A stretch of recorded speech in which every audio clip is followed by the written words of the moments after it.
તાવની સારવાર કે જિંદગી સાથે ખિલવાડ. મેડિકલ કાઉન્સિલના ક્લીન ચીટના ઓર્ડર વચ્ચે પીડિત મહિલાના ગંભીર આક્ષેપો.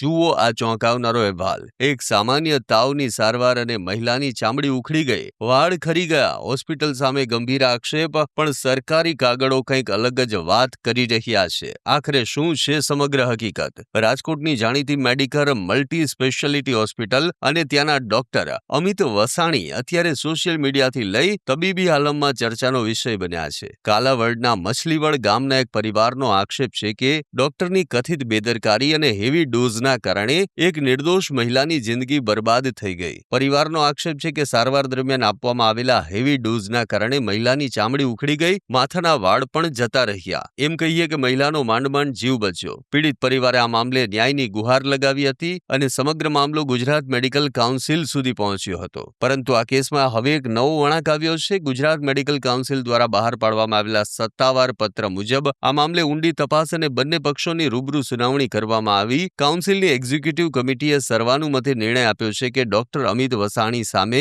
તબીબી બેદરકારી એટલે કે પ્રોફેશનલ નેગ્લિજન્સ સાબિત થતી નથી. કાઉન્સિલ દ્વારા ફરિયાદને સત્તાવાર રીતે બંધ એટલે કે ક્લોઝ કરી દેવામાં આવી છે. જોકે કાઉન્સિલે ડોક્ટરને એક મહત્વની મૌખિક સૂચના પણ આપી છે કે તેઓ પોતાની પ્રેક્ટિસ માત્ર પોતાની રજિસ્ટર્ડ સ્પેશિયાલિટી પૂરતી જ મર્યાદિત રાખે અને પોતાના લેટર હેડમાં પણ તે મુજબના જરૂરી સુધારા કરે. હવે અહીં સવાલ ઊભા થાય છે કે જો મેડિકલ કાઉન્સિલની તપાસમાં કોઈ તબીબી બેદરકારી સામે નથી આવી તો પછી સારવાર દરમિયાન મહિલાની આટલી ગંભીર હાલત થવા પાછળનું સાચું કારણ શું હતું? શું આ કોઈ દવાની આડઅસર હતી? મેડિકલ કાઉન્સિલ દ્વારા ડોક્ટરને પોતાની પ્રેક્ટિસ રજિસ્ટર્ડ સ્પેશિયાલિટી પૂરતી જ મર્યાદિત રાખવાની સૂચના કેમ આપવી પડી છે? શું ડોક્ટર પોતાની ડિગ્રી બહારની કોઈ સારવાર કરી રહ્યા હતા? એક તરફ પીડિત પરિવાર પોતાની બરબાદ થયેલી જિંદગી માટે ન્યાય માંગી રહ્યો છે, બીજી તરફ કાગળો પર ડોક્ટરને ક્લીન ચીટ મળી ગઈ છે. આવામાં સામાન્ય માણસ વિશ્વાસ કોના પર કરે? સરકારી આદેશો અને કાઉન્સિલના નિર્ણયો પોતાની જગ્યાએ છે, પણ પીડિત પરિવારના આંસુ અને તેમના સવાલો હજુ પણ હવામાં જ છે. આ મામલે તમારું શું કહેવું છે? કમેન્ટ કરીને જણાવો.